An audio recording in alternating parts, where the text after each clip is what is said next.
Last week I competed in the second stop of the 2026 MOIAC Elite Kayak Series on Mark Twain Lake. This was probably one of the most fun, exciting, eventful days on the water I've ever had. It was nonstop action from start to finish. Now, I practiced the day before.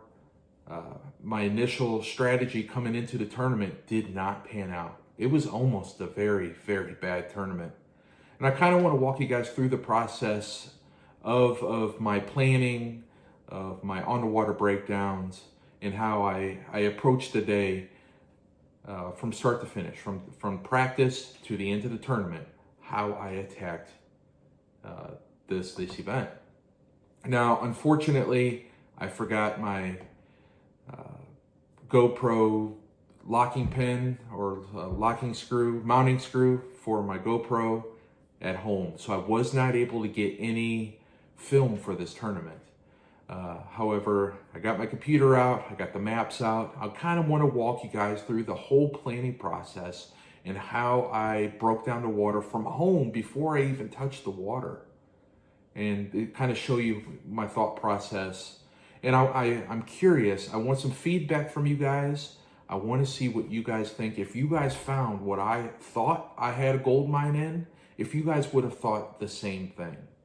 Because I thought I had it on lock.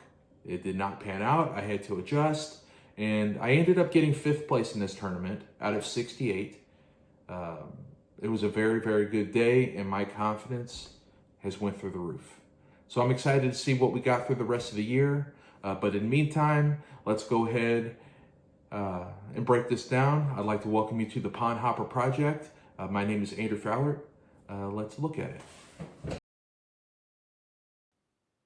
All right, everybody, we got the computer pulled up. I'm just going to give you a few of the things that I look for when I am approaching a body of water, especially one I've never been before and I don't know really anything about it. So the first thing I pull up is Google Earth. This map right here is what I look at initially. I want the whole view of the entire lake. I like to break it down visually in my mind in sections, probably do it in quarters. You got the northeast here, southeast, southwest, northwest, okay? You got the dam. The dam is right here. You got the dam over here by the Ray Barons Recreation Area, and you got the upper end. I'm assuming this is like the North Fork area, but here's the north upper end and kind of the upper end on the south end right here. Okay, so this is kind of what I was looking at when I was going to break down. So we're going to come over here and we're going to go to satellite. So this is what the satellite looks like. Now I want you guys to look at this. You come down, you realize that the lake is really, really low in this picture. So you're able to see what's actually under the water. So the conditions in the tournament, the actual tournament itself last week, the water was really, really high, about 6 or 7 feet, I believe. It was up here in these bushes. It was right up here the whole time. Cool, so I got images of what is underneath the water, I don't know, 10, 15 feet off the bank. That was perfect. I like that. So we're going to come back out here. The conditions for the tournament, let's go back there. It rained pretty gnarly about the week or two leading up to the tournament. The water was very high. It was 6+ feet high. Temperatures, we had a warm spell a couple weeks before the tournament took place, and we had like a little cool snap where the lows were in like the mid 40s throughout the night. A couple days before the tournament, I believe it did get down into the 30s. So in my mind, I was like, all right, the fish want to push up. They want to get into these spawning areas and spawn. However, they just keep getting knocked back a little bit. They will push up, they get knocked back. And that's kind of where in my mind I was kind of stuck at. I did not think that they would be in the back of these pockets.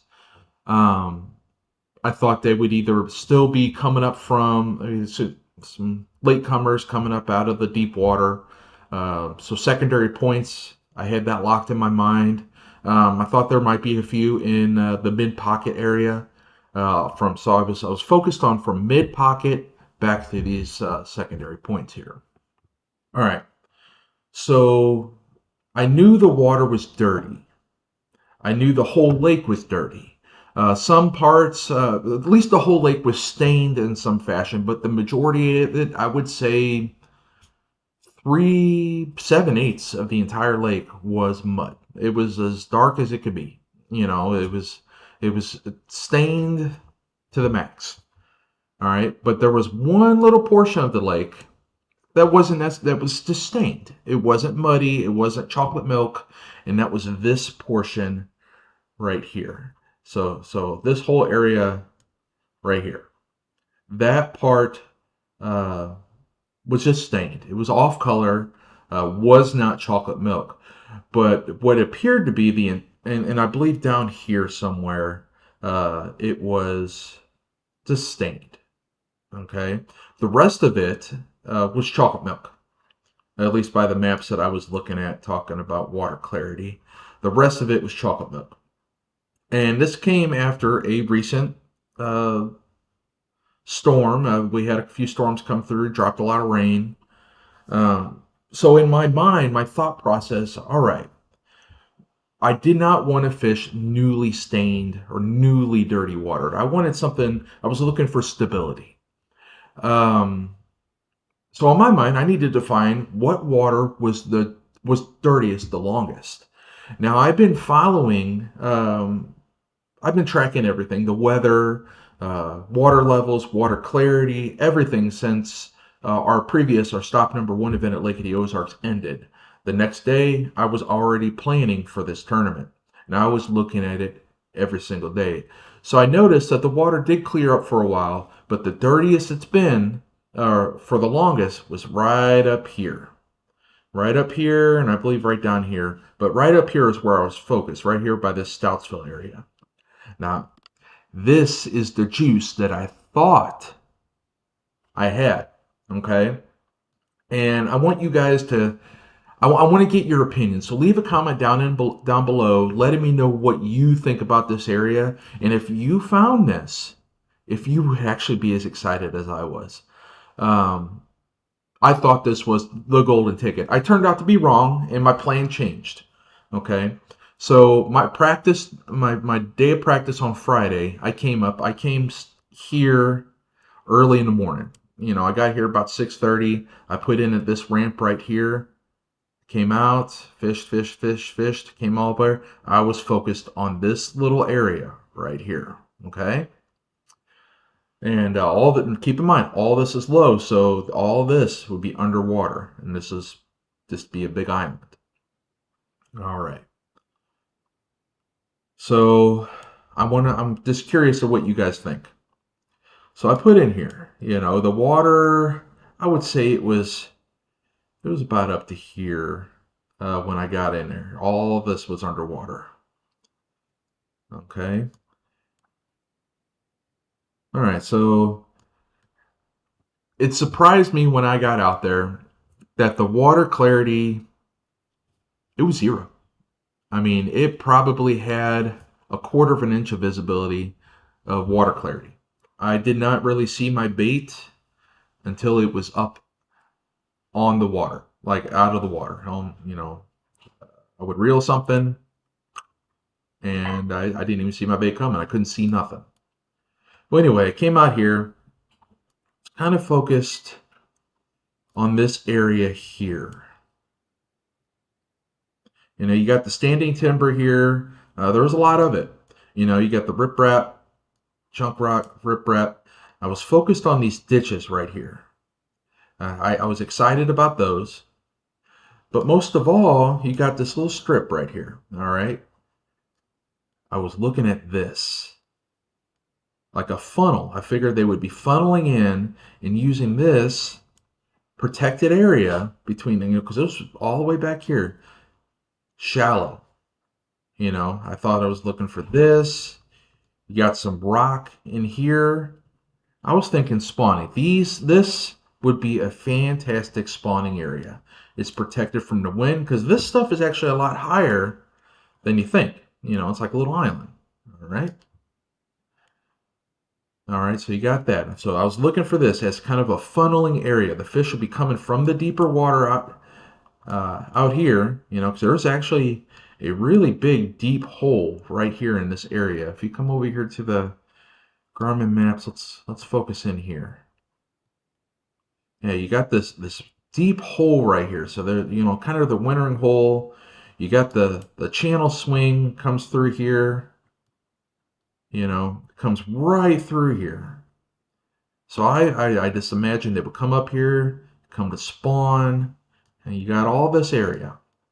Got an old road bed, it says here, submerged culvert, submerged railroad, a creek bed. Like, I thought this was just magic. Okay, so let's go back over here to where we can see what's under the water clearly. Okay, so you had this little ditch. Come back here. Oh my God, look at this. You got this little, looks like an old road bed right here. Got the rock. I was thinking this was just going to be a spawning haven. Now, I wasn't expecting them to spawn yet, but I was expecting them to use these lanes to get back to the spawning areas. And I really do think if the water was clearer, this would have been the golden ticket. I couldn't see a quarter inch into the water. I put the brightest bait, the darkest baits, whatever, just to try to gauge the water clarity. And I did not see my baits until they broke the surface. It was that chocolatey. It was amazing. I couldn't believe it. You look back here, you got more of these funnels. There's chunk rock everywhere in here. You got the trees. There looks like there used to be an old, like a street grid right here. I mean, all of this was underwater. All of it. You got the creek beds, little patches of rock, like chunk rock right here. I thought that would be a good spawning area that they would look for. All this riprap, underwater riprap at that. Just, yeah. Anyway, got the points here. Came out. This is deeper water here, and then this pool right here. And I also thought I had access to this. So this is low. Now all of this right here ended up being underwater. So I had this little bridge passageway right here. I thought they would use into this other little pocket. So I thought that would be a shortcut rather than coming all the way out here. But it just didn't pan out. It was too dark, too chocolate. I got out there about 6:30 and I switched gears. I was like, this is not working. If I fish here in the tournament, I'm going to zero. I'm going to zero. It's going to be a bad tournament. I just was not feeling it. And you're looking at this map, and this doesn't look very far. All right. My God, I have a pedal kayak. This is a large area right there, especially the pedal. And against the wind coming back, it was horrible. It was not fun at all. But I made it back, and I made a 30-minute drive. I packed everything up. I said, I need to make a change. I packed everything up, and I drove over here. There's a ramp right over here.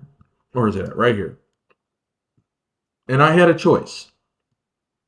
There was this whole area right here was a little bit cleaner than the rest of the lake. I was looking for cleaner water. Obviously, the chocolate milk wasn't working, so cleaner water was obviously the best option. So I could have went in here to this what's this place called? The Spalding area. There's a ramp over here. I thought about that one. I know. There's some nice pockets here. I probably could have caught some fish in here. But I just thought that I would have a better chance over here. I had more options.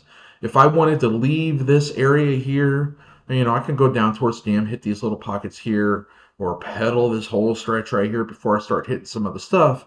But I was kind of limited there. So being in a pedal kayak, I'm not able to go very far very fast.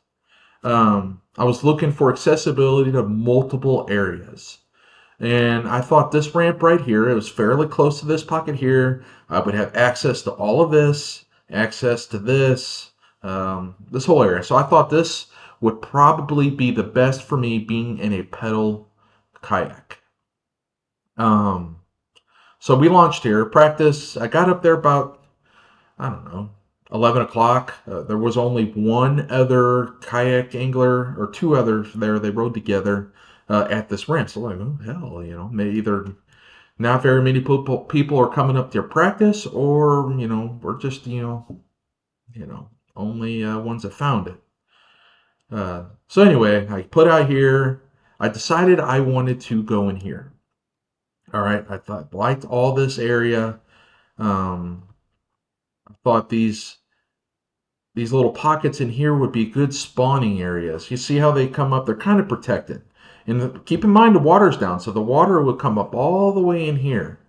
Okay? And I was just thinking about where are the best spawning pockets are. And this is Little Indian. So I was looking for these little like secondary pockets outside these bigger pockets here also. But I was looking for how they kind of curve off and they get a little bit of protection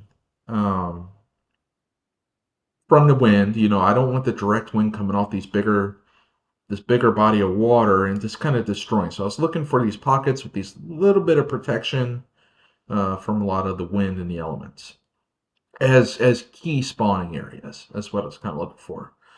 I liked it back here. However, I didn't really get to make it back here during practice or the tournament. I ran out of time. Okay. So I came over here, practice, all right? I caught fish on a few things over here. I did catch one on a buzzbait. That was quite fun. My first pocket I hit was this one right here. Now, specifically, this point, I caught a few fish in practice, good ones, females, fat females, right here on this point, on a jerkbait.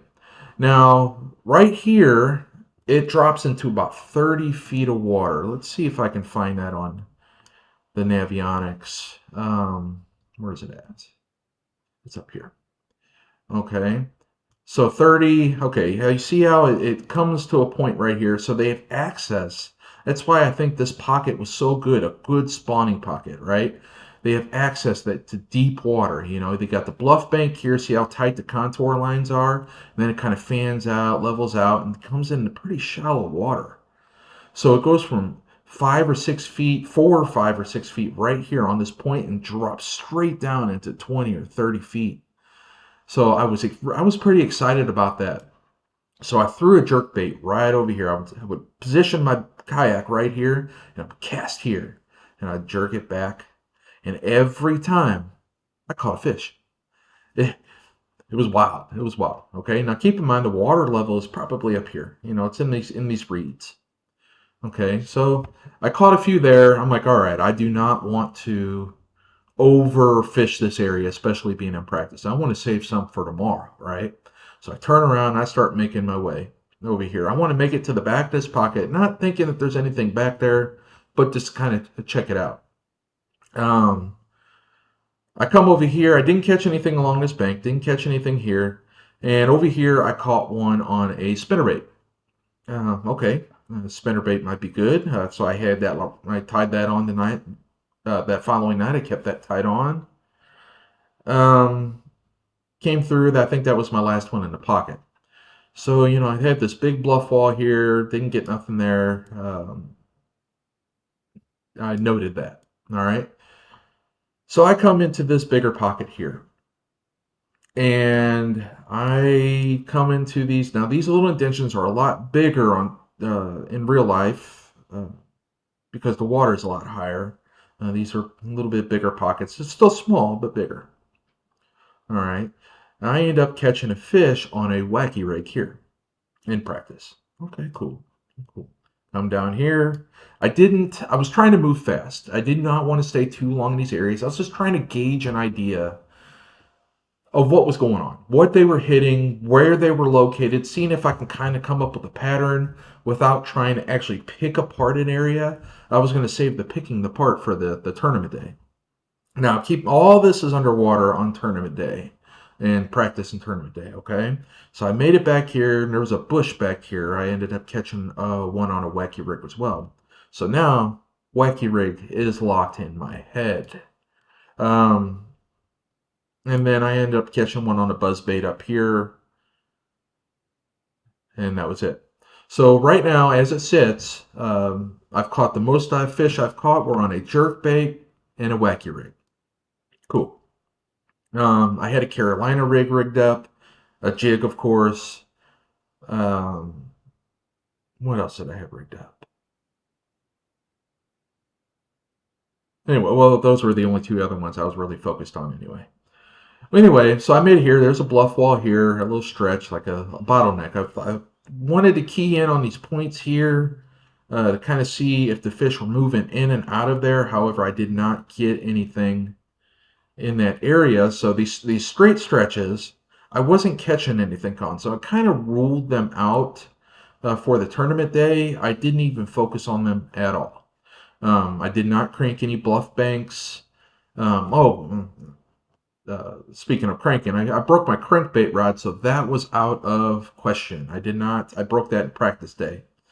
Um, so cranking, I ruled that out to the tournament for the tournament. I wasn't going to be able to do that. My crankbait rod was broken in half. But I didn't I wanted to hit back here in practice. I did not get there. I ran out of time. I think the lines out were at 6 o'clock. For practice, we had to be lines out for the tournament for off limits. I did not make that. So anyway, pedaled my all the way back there. So this stretch right here is where in my mind, I was keying on in the tournament. I did not have the greatest practice, but I had an idea of what I wanted to do on tournament day.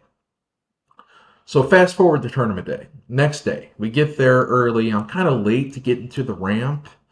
I stayed at my in-laws' house down in DeVos, so it was about an hour and a half away. I get to the ramp right here, and then there's a lot of people there. There's a lot of kayaks. I'm like, oh crap, other people found this. They have the same idea as I do. Oh boy, it's going to be a great day. All right, and there's some big names there. People that I've seen, and this is my rookie season, so I don't really know anybody. I just see some people from the online presence, YouTube, the Moyak page.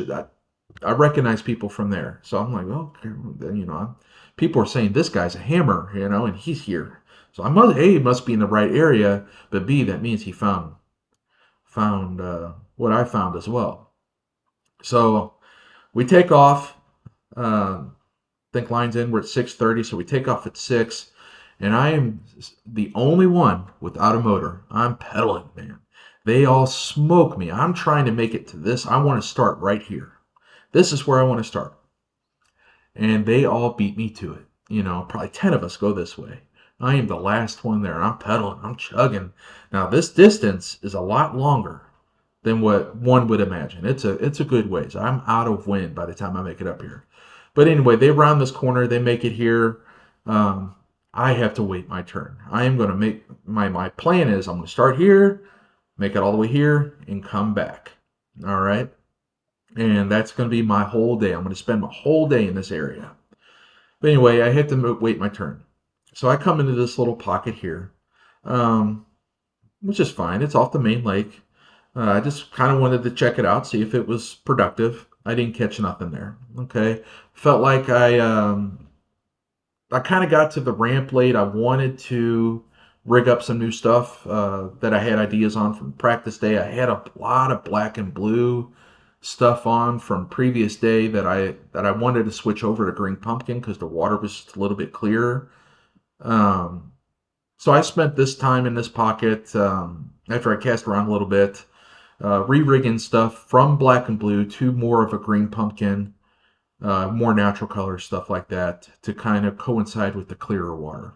Now it's stained; it was not clear, but it wasn't the chocolate milk that it was down the road. Anyway, so I made my way up here. I make it to this pocket. Everybody else has moved on. Cool, I'm happy, right? So initially, I started off fishing this point, and I caught a couple, two right here, back to back. I don't know, nothing too big, off the jerkbait, the Megabass Vision 110. Cool, I'm off to a good start. I got two in the bag and or on the board, and we're ready to roll. I fished the rest of the pocket. I didn't catch anything. Mental note: come back, fish that point later. I make it back over here. I enter this pocket. And this is kind of where the fun began. Okay? Every one of these pockets, uh, every one of them, I caught at least one or two fish in. Every single one. So I noticed when I come into these, in the right here, about mid pocket, like there was little grass reeds sticking out everywhere. I did find out probably by the time I made it around here that they're not in these reeds. They're not using these reeds as protection. Rather, they're between them. Like this, so there's a patch of reeds over here, there's a patch of reeds over here, and there's this blank rock bank. Like nothing there. Just a rock bank. Empty rock bank. That's where I was catching the fish, about mid pocket. Um, okay, so I started targeting that every single pocket. And I would catch definitely one on one side, and I might catch another on the other side of these pockets, but I would definitely catch one in each one, sometimes two. Um, Fish back here, there, these smaller, there's actually smaller pockets back here that are pretty shallow. Caught one in there. I did make my way back in here, and actually goes back pretty far. And it's actually a pretty neat little area. And there's like a little log jam back here. I did catch one back here in shallow water. So, that got me thinking a little bit. Okay, cool. I had a big, big bite here. I wish I would have had that one. Most of my fish that day were around, I don't know, anywhere between 13 and 15 inches. Okay. Um, or I guess 12 and 15. So at this point, after I finished this pocket here, I was sitting at around 72 inches for the day. And I would not want to make a habit of it, but I looked at the leaderboard.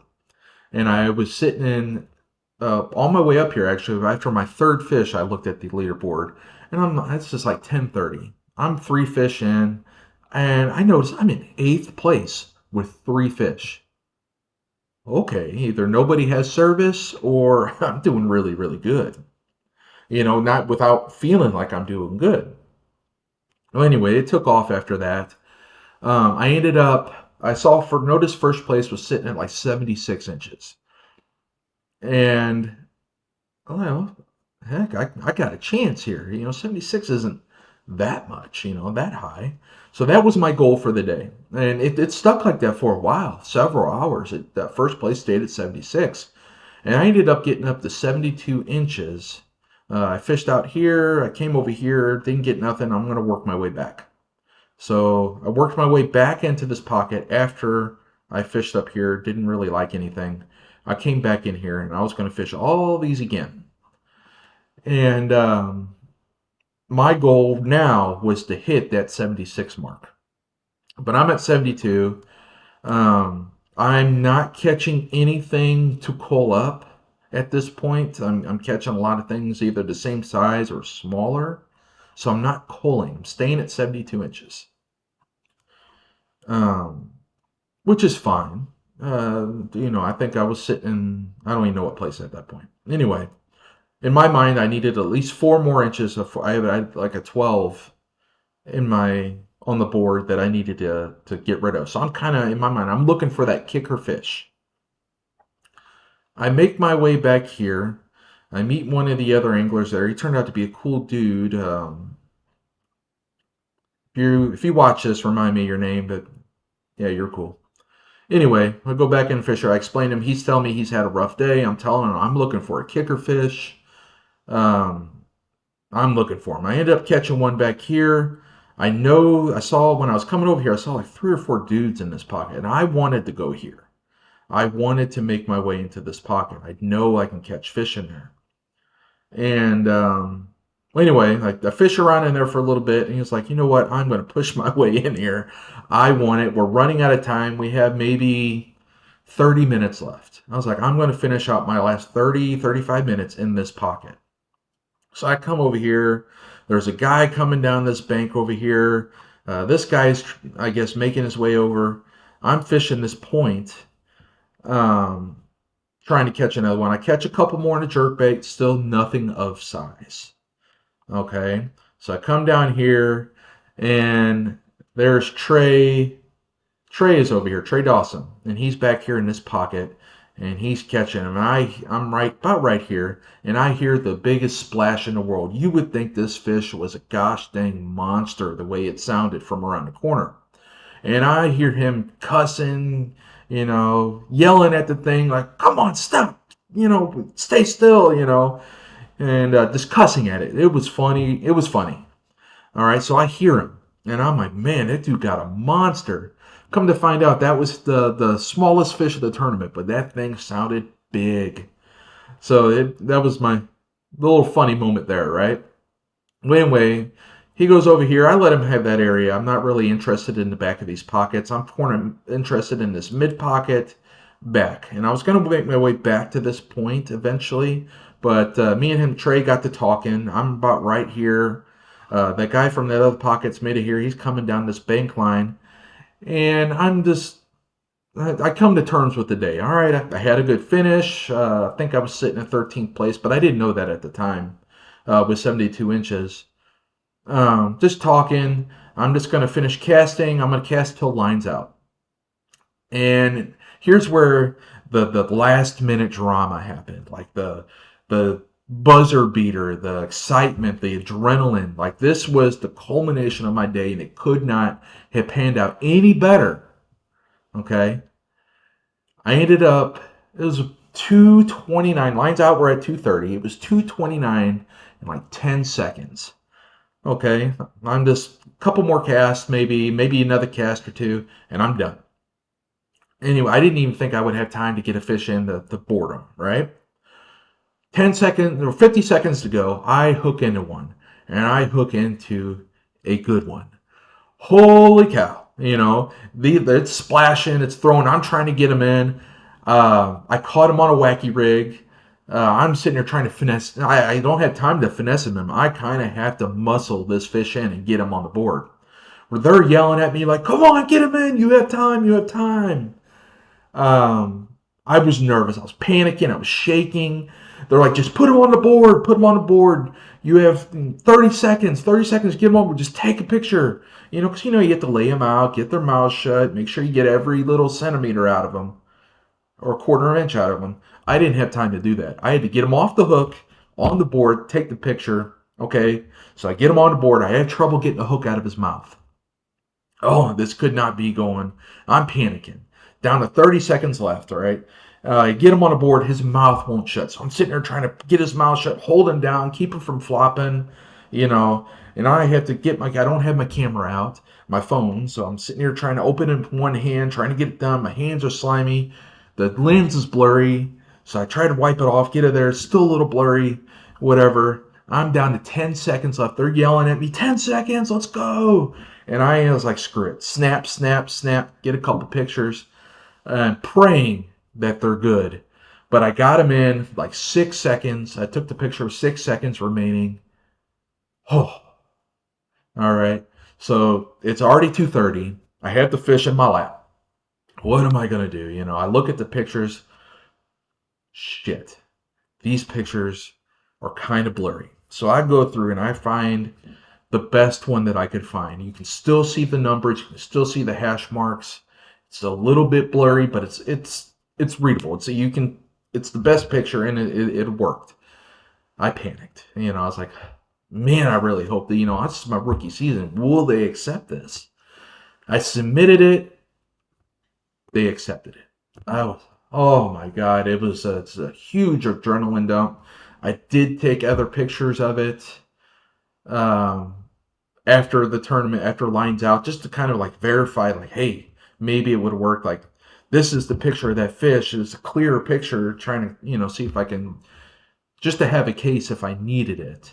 But it bumped me from like 12th to 13th place all the way to 5th place in the last minute. I ended up cashing a check. Um, it was phenomenal. I mean, I had a great day. I caught about 20 to 30 fish. Caught one or two in every single pocket. All of the fish, I caught a few on that jerk bait. The rest of the fish all came on a green pumpkin wacky rig. That's it. I went through an entire bag of stick baits. I was down to my last one. I did have to make an adjustment there. I was just putting the hook right through the center of the bait. No O-ring, nothing. I just prefer it that way. However, I went through the whole thing. I was down to my last two stick baits. I was like, man, this is the juice. This is what's been working for me today. I can't lose these.